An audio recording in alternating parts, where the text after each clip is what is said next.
Hello. This is the 87th Test from the Future, an experimental podcast from the year 2222, which we are sending from our present to yours. My name is Dirk. And my name is Simon. And we're putting the past in podcast. To jump right in... What? There's no introduction? No introduction. I mean, the bit we just said, but no other stuff. No other stuff. No introduction, no listener emails put up front, nothing from the news. Exactly. Mm-hmm. Because today's topic is zero gravity. Mm-hmm. And why do we speak about zero gravity? Because usually we have gravity. Most of the time. And sometimes we don't. Yeah. It's on by default, but occasionally we choose to switch it off. Exactly. And exactly those moments where we switch it off, we thought it would be fun to speak about this. Mm-hmm. Yep. Maybe you want to enlighten our listeners from the past, from 200 years ago? Sure. So I think back then they knew that if you went into outer space, that there would either be so little gravity that it may as well be none. You could float around. You could put a bit of water in the air and it would turn into a ball and you could munch it up and little smaller droplets would bounce off everywhere. You could bounce around like as if you were floating. Well, you were floating relative to the space station. Anyway, so that was a thing that they would have known you could do in space. What they didn't have is what we have, which is where we can have, usually it's just one room in a house, although there's nothing to stop you installing it in all of them, where in that room you can adjust the gravity. So make it off completely or lower or higher. Yeah, I think that summarizes it perfectly. And I remember, like many technologies, it wasn't initially developed for everyday use. Sure, no. Originally it was for astronauts to practice being in zero gravity without needing to go up in airplanes that fell real quick. Yep. Or to go into space itself, for that matter. That they could practice just down here on Earth. And I think also when we started colonizing the solar system and going to more and more planets, it became more and more important to be able to deal with zero gravity. Right, so to acclimatize yourself to it. Exactly. So the technology became more and more developed and more easy to produce. And then I think it started where you could visit these centers and then you could basically go into these rooms. You know, you bought a ticket and you could then... I mean, that's even a bit... That was when it became a bit of a more fun thing. Yeah. Before that, when it was purely a training thing, it was like... not maybe the very first round of interviews, but early on in the interview process for being someone who would work in space, basically to check, because some people, however much training they do, their body cannot handle it. Yeah. And then they just can't work in zero gravity. So it's a good thing to find that out early rather than too late. And I think it's the same technology that is used on some planets or asteroids that have little or no gravity. Indeed, to increase it to a nice manageable level. Exactly. And I think... But that's what it is now. But back when it was first made, it wasn't portable. It wasn't small enough to be. So a space station's different. An asteroid's different, but it wasn't portable enough to be in a spaceship or a space station. So it was purely for experiencing zero gravity on Earth. And also, as far as we are concerned, what we see is a little dial in the wall where you can basically dial gravity, up or down. Mm-hmm. And then it's super simple, but probably technology behind it is still pretty complex. More complex than a dial, yeah. Exactly. But that's basically everybody sees. It's like the same dial that sets your house to warmer or sure or change the color of your house with a dial. This dial and air humidity as well. Sure, it's a standard feature on houses that are built. It's just a standard feature that you'll have a zero gravity room. Yeah. It's not something you have to add extra. Yeah. So most people's experience is purely the dial on the wall. I think when you use it in a room, or basically when you have it installed in a certain room, there's a few basic tips where, like, if you want to use it in a room, you need to make sure that basically the room is kind of suited for zero gravity. Yeah. They don't keep bowls of sharpened shurikens, for example. Don't keep those in such a room. Exactly, or your open can of acid or Tabasco sauce, or Tabasco sauce, or acid, but these are obviously dangerous, but also just not sticky things or sand, especially. Don't have a bucket of sand in such a room. and things that break. Like anything that can break when it falls down, no matter how nicely you have it on your table. Right. Because if there's a power cut and the zero gravity stops working, then everything will all of a sudden fall to the floor. Exactly, but also if it is working and your glasses and all kinds of breakable things and vases are floating around, you basically have to grab all of them when you switch off the gravity. Sure, if you want to. Yeah, otherwise it's going to just fall back to wherever. So those are a few tips. But basically, anything you have in a room is going to float. So if you don't like cleaning up or tidying up, don't put stuff in the zero gravity room. Right. At least definitely not breakable stuff. Yeah, exactly. Even like a towel falls down. Okay, you still then have to. Yeah. I mean, what is nice is say there is an accident, a bucket of sand does get loose. You've just got grains of sand everywhere.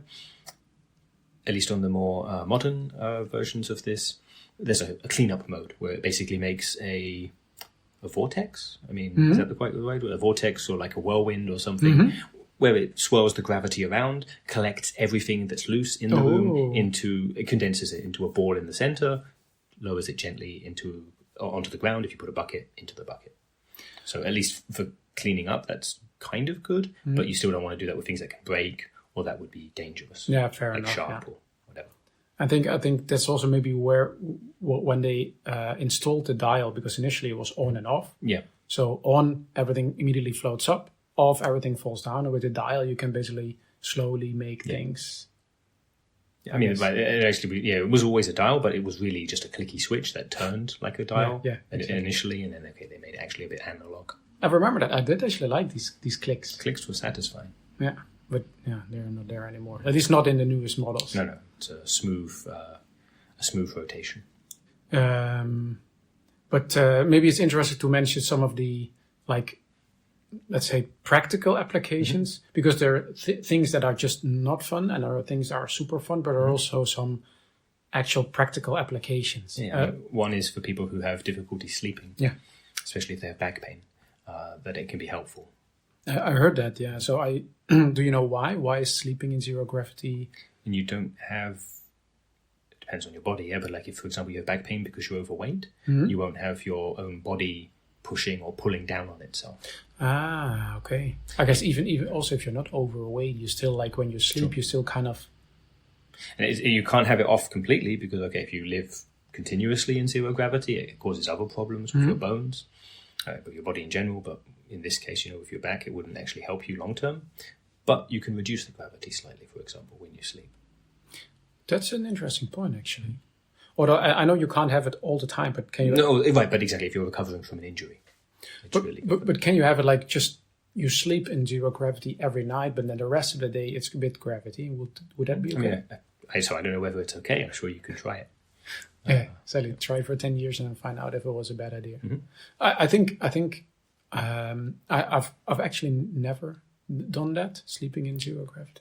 Sure. No, I mean I've done it sometimes. Like I say, if I've if part of me is hurting, basically, if it hurts to lay there to try and fall asleep, and I'm not being able to fall asleep for that reason, then I've done it occasionally. And it's the same technology that's used in the Premier League matches for Zwaveball, right? Like when they have the zero gravity legs, it's the same technology. Correct, yeah. Although, of course, that's a more refined, more portable version. Yeah. Okay. Those are actually the two real practical applications that I know. Yeah. There must be more, no? So, I mean, there are fun things. Yeah. Like swimming through. So not in water, that can get dangerous, but swimming through, what you do is you switch off the gravity, and then you put into the room water and then also some other liquid that stops the water from all becoming one big ball in the middle of the room. Instead, it keeps it like big droplets of water all spread throughout. That's how they do that. They added additional liquid. Yep. You know what it is? I don't know what it is now. I can't remember the name, unfortunately. It does feel a little oily. Sure. So maybe some kind of oil. Okay. So it's good for your skin too. But anyway, you can swim through it, and it's really fun because it's a bit like swimming. It's like swimming through rain. Yeah, the rain's not falling because there's no gravity, but it's like swimming through raindrops. And depending, I think it's adjustable how large or how small the raindrops are. It's pretty relaxing. Yeah, I've done that a few times. Yeah, and that's actually really fun. I mean, of course, the moment you switch it off, the water or the liquid just If you just have the type where you just swish it off and it goes splash on the floor, but like I mentioned earlier, the yeah, vortex type, exactly. the more advanced ones clean up after themselves in that way. But that's actually really fun. Yeah, Like you need to make sure you're not in the room when it's doing that cleanup thing. You get real dizzy. You get really? Everything in the room gets spun around. And I say compressed. It's more that it coalesces into the center. So it's not like you'll get crushed or anything, but you'll get really, really dizzy. I can imagine. Spun around. To be honest, I didn't even know about that feature. I don't even know if I have it on my. Sure, no, that is definitely a more recent one. Okay, but I really like that because it's. I mean, swimming. I guess it's kind of swimming because it's the way you kind of move through zero gravity. You move your arms and legs. But it's basically put in on swimming trunks, and then you basically fly through. Fly swim. Yeah, exactly. I mean, you are actually, like you say, you're doing a swimming motion, but because there's all these water droplets everywhere and oil droplets, you are pushing on them and actually pulling yourself through. And they kind of like swirl around you, right? Because they're all separated. I think that's really nice, and it's like swimming for super beginners, because like you can breathe. It's basically like breathing underwater. Huh? Pardon me, it's very fun. I think what I like is when you have pets, for example. Oh yeah, especially birds. Mm-hmm. You can fly out after them. Yeah, because normally you release one of your birds in the room, they just they fly up somewhere high and you can't reach them. Yeah. They do need to have been acclimatized to the zero gravity. Oh, yeah?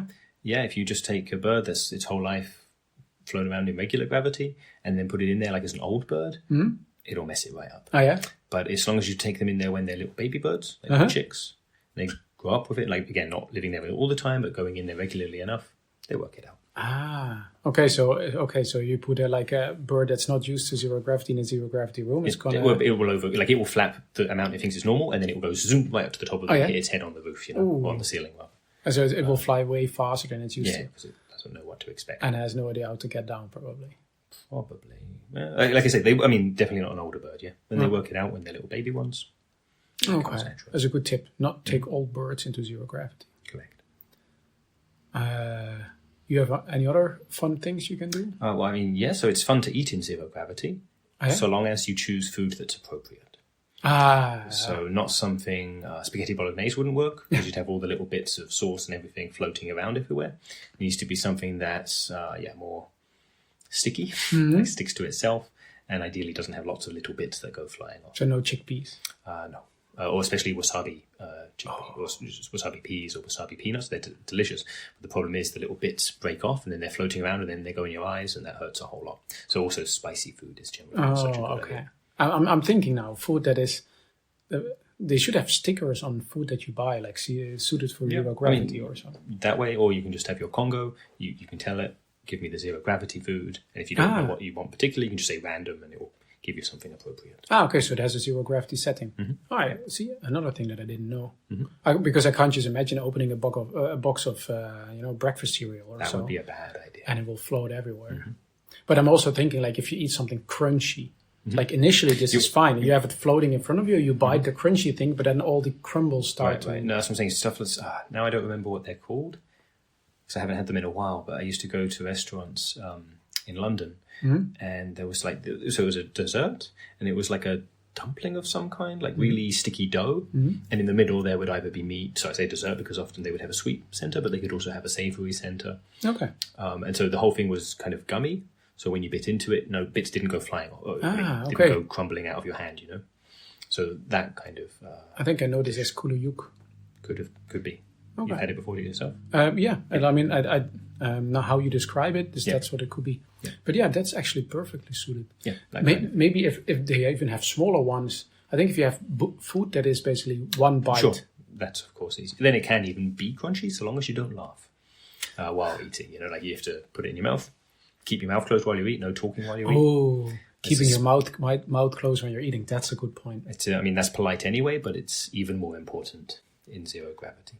I'm thinking ravioli, for example, but then no sauce. Sure.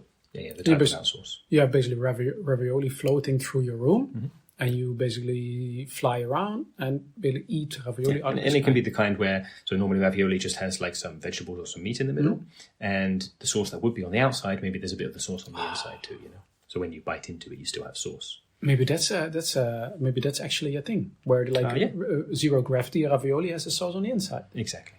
Oh man, it's important also then, of course, the temperature at which you eat it, that you don't burn your mouth. Yeah, fair enough. Yeah, you don't want to have any hot coffee floating around. Definitely no. That's gonna hurt. So yeah, exactly. Like you can have coffee. Iced coffee, of course, will be the coolest. But you definitely don't want hot coffee. But saying that, not just in a glass or a cup, but in an ampule. Yeah, basically a bowl with a little spout on it. Oh yeah, okay. Cool. I'm iced coffee works better for that. I'm not thinking of all kinds of foods. What about ice? Does ice stay together in zero gravity? So do you mean like ice cream or ice stay together? I mean, yes, like if you have like a bowl of ice cream, like some Italian. I mean, it will stay together. The issue is like if bits of it start to break off. Yeah, but like soft ice, for example, that's maybe too soft. It starts to. Sure. I've not. That's not something I usually eat some more gummy things myself. So. Okay. Although those maybe it was a slight variation on it, but basically ice cream wrapped in that similar dough. Have you had that before? That's really good. And often they have powdered sugar. You don't want the powdered sugar in zero gravity, but still, that is really tasty. I'm now having an idea about a live episode. We can have a live zero gravity eating episode. That would be nice. It would be tasty. Okay. That would, especially I'm getting hungry now. I mean, I just ate, but somehow I am too. I'm thinking about after dinner brushing your teeth. How about brushing your teeth in zero gravity? I mean, will the toothpaste start to float around you? I mean, this is. I know I'm repeating myself a little. You keep it in your mouth, it won't. Yeah. Yeah, but how can you brush your teeth with your mouth closed? I tend to. Okay, maybe I don't. Okay, sure. It depends how you brush your teeth. Okay. Brush your teeth with your mouth. I mean, closed. That of course would be more. That would be a thing if you were in space, yeah. In a spaceship or on a space station which doesn't have artificial gravity. Yeah. I tend to go to the bathroom to brush my teeth. Yeah. And then go back to the zero gravity room after. Fair enough, yeah. I'm thinking about sneezing in zero gravity. You definitely need to have a handkerchief or at least a tissue with you. Yeah. Okay. Although it's fun, if you don't worry, I say you have to, to be polite, and of course if there are other people around, not to get them sick. If you're all by yourself, or if you don't care about getting other people sick, it is pretty fun to propel yourself with your sneezes. Especially if you get yourself like spinning from it. Nice. Then maybe we should, if we do ever a live zero gravity eating episode, we should do one when we have a cold. Maybe you record that in your home, do that, and then we can mix in the audio. The next time I have a cold, I make sure to spend some time in the zero gravity room. That sounds good. Better than doing it here at my place. It's like we went from fun things to maybe more awkward things. I know a few things. I remember clipping nails. Yes, I mean, some people have those nail clippers where there's like a little mini vacuum cleaner, that when it clips off, it sucks it straight away. I mean, I don't have one of those myself. It seems a bit excessive. That's for folk who really don't want nails to go all over the house. Okay, but in zero gravity, that's important. If I were to clip, again, I just go to the bathroom. But if I really somehow wanted to in my zero gravity room, I would get those little nail clippers with the vacuum cleaner attachment. Yeah, so I have my nail length set in my cyborg chip. So even easier. But again, I think that cleaning vortex, that kind of takes care of that problem as well, if you have it. It depends how often you want to clean it, because of course if you're in there and you're having fun and then it gets all itchy or you get wasabi in your eyes, it's frustrating. And nails. Yeah, and nails as well. So sure, in general, I mean, when you're out of there, it makes sense to let it clean itself, but you also want to be able to enjoy yourself while you're in there without having to get out, clean it, go back in. And then they stain your clothes. Right. I think the other thing I remember is you have to pay attention to what clothes you're wearing. Sure. I remember I went in there with a bathrobe once. Float it up around you, yeah? Yeah. It makes more sense to go in there with closer fitting clothes, like shorts, trousers, but not like loose things like a dressing gown or a robe or whatever. Or a cape. Indeed. Although that can look cool. But, I mean, if you're just wearing a cape, a cape, I mean, you can do that, of course, but then you're not so worried about covering yourself. True. Oh man, I'm thinking now a cape would actually be that look. That will actually look great. If you have like a tight superhero suit with a loose cape, normally the cape just kind of boringly dangles. But now in zero gravity, it's really can look good. Depending on your momentum, you get it a bit backwards, and it will just go over your head and over your face, get in the way. And you definitely don't want to have a room with like a spinning fan in case it gets tangled up in that. That's true. And on the other hand, like zero gravity makes you feel more like a superhero because you can kind of like propel yourself forward. It's been trying to remember the first time I was in such a room, but I can't remember it now. Yeah, but I know it. You can know it from principle, and of course you can observe it with children when they go in for the first time.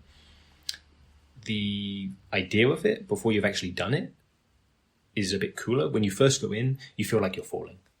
Oh, yeah? Yeah. It depends. It's a bit like driving or going in a vehicle fast. Oh, yeah. And if you look out the window, you have a sense of your own speed and you feel okay. But if you just look inside, like at the seat in front of you, maybe you get a bit of motion sickness, a bit of motion sickness. And so it's a similar thing until you're used to it. And the first time you go in, your body feels like you're falling, but you're looking around and you're not falling, presumably. So you need to get used to that disconnect. Okay. That's maybe where the gravity sickness comes from. Yeah. For people who can't get over this. Exactly, who can't deal with it. I mean, cyborg chips help a bit, but for some folk, it's still not enough. Okay. So anyway, it's just a thing to get used to when you first go in. Now, it's been so long. Yeah, like I say, I don't remember that. I can't remember the sensation. As I remember what I used to enjoy, and I don't know why I stopped doing it. It's basically when you have the room set to zero gravity, but you're not in it.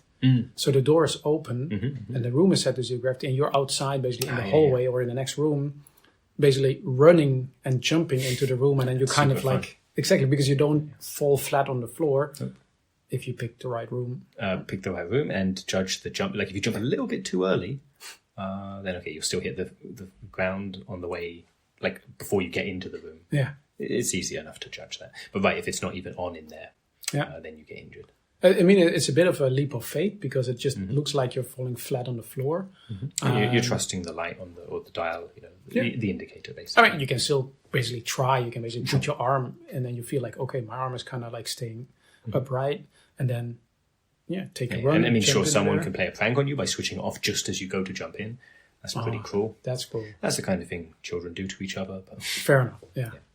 But that's I should start doing this again. I don't know why I stopped doing that. And you've had any like parties in zero gravity rooms? Not in my place. I have been to other people's places, and sure, I have. Yeah, it's pretty fun for playing games. And of course, I mentioned children play pranks, but of course, after some drinks, perhaps adults do too. Yourself? I've had parties where they had the gravity set to a random. I didn't even know it was possible, or maybe it's not standard. And like changing randomly, like why? Exactly. So it's. I mean, it wasn't changing like every second, but let's say every a couple of minutes or so. Yeah, like again, I guess I'm trying to remember if I've been to one. I've seen it maybe in a film or something. There's a countdown. So every few minutes it changes and it will go 5, 4, 3, 2. Yeah. So basically you have at least some time to brace yourself, but you don't know what's going to come. Is it going to be heavier? Is it going to be lighter? Or is it going to stay the same? Like countdown and then, anticlimax. But that is basically if you're at a party, it needs to be also kind of like suited for zero gravity. If everybody's in terms of clothing, food, drinks. So. Exactly, yeah. But I mean, that was actually fun. I say clothing, of course, for some parties, the point is that the clothing gets all messed up. And even the drinks. And it depends on the type of party, how messy things should be. Yeah, exactly. But I mean, you kind of know going in, of course. Yeah. But that's, Okay, but that's basically what I had on zero gravity, actually. Yeah. Trying to think if there were any other either extra fun things or extra things you need to be wary of. But nothing's coming to mind right now. Oh, you got something? No, it's just like if we ever go do this live eating episode, then we can basically try out a few things. Yeah. Sounds like a good idea. Okay. Shall we go to the listener question? Yeah, let's do that. Because we have one. We do, and handily the person's name, so I'll read it out, and their name's pretty long, but luckily they introduce themselves as Jam. So, hey guys, Jam here from Mongolia. Did you ever consider doing a live show? I'd love to attend, and I'm sure many other listeners would too. Just please do it in Ulaanbaatar. Cheers. Okay. We've done a live show. right? We were in fizzles. Right. We mentioned live show in the sense of us being out in the world. Mm-hmm. Because is that what this person means? I'm saying, I'd love to attend. That's the part which I'm wondering about, because Jan, you're 200 years ago, so I'm not sure that wouldn't work. because we could do a live from Ulaanbaatar show. That's sure. Right, you said the place. Need some organization, but that shouldn't. I mean, for us, it's no problem to go to Ulaanbaatar. Mm-hmm. But I'm not sure how Jam is going to attend. I mean, maybe 200 years ago, Jam will go to we can say where it will be. Oh. They can go to the place where it will be not at the same time, but basically we can give them the time off. So they're there exactly 200 years ago. We're there now, so 200 years in their future, in the same place. Sure, we could. We need to choose a place which exists in both times, of course. Mm-hmm. I'm thinking there should be a way to have it as live as possible. So they could record their clapping, because obviously they're going to clap and cheer. Mm-hmm. They could record that and email it to us. We could work that audio into the show. Yeah. So we get that angle. Or they could record there, even if they would ask us live questions, they could record that, email it to us, and then it will wait in this inbox for 200 years, and then we will play it live when we're in Ulaanbaatar. Yeah, that would work. And so that would work for us great. For them, they wouldn't have us speaking, so they would have to just take on faith that we're saying real good stuff. But then we record it, and then we release it as a normal episode. So without their clapping. So 2 episodes. So we release an episode, which is just us talking, send it back. They do a live reaction thing in the place 200 years ago, send us that, and then the next episode is that one, but live enhanced, which includes then the clapping and the, I'm assuming lots of clapping, but you know what I mean, the audience reaction plus, questions and so on. I think it could work. I'm not sure how fun it's going to be. For them. Because I think what Jam means is I'd love to attend. Basically, sure, in person. We are all in the same place and we do that does sound more fun. We can't do that. Yeah, that's gonna be. I mean, maybe we work out a way, but right now at least I haven't got a way in my head. Exactly. I think the best compromise we can get. Jam goes to Ulaanbaatar, and we can go to Ulaanbaatar 200 years later. Yeah, and that's it. Yeah, and then we can answer his emails. Yeah. Live answering emails in Ulaanbaatar. We will figure something out. Or we get this. So, Jam sends us the emails. We do all the stuff. And then they go to the place where we recorded it to listen to it. That's the point. Yeah. Because then they're listening to it in the same place. Okay, there we go. And then everybody, And don't just go by yourself, Jam, Take along your friends. Exactly. All our listeners go to Ulaanbaatar. Just we're not there. Sure. Not then. We're there, but... now. Okay, we will figure something cool out. So you guys can all go to Ulaanbaatar. Just they don't have teleporters. They don't. I mean, Jam, I presume, lives near there. That's why they were asking for there. We have teleporters, so it's no problem for us. Okay, cool. That sounds like a great idea, Jam. Looking forward to it. However, it's going to pan out. Yeah, thanks very much for the idea. Cool. I think that's it for today. That's it. And Jam probably already knows since they emailed us, but I'll repeat it just in case they forgot, and also other people, of course, can send us emails by writing to microlasagna5@gmail.com and putting the number 87 in the subject line so we know you're applying to this or responding to this episode, and any questions you have for us, put them in the body. We will not be able to reply to you by email, but we'll be able to reply to you here in the show. Totally. Looking forward to that. Okay. Then I will say thanks for listening and see you in 200 years. Bye-bye.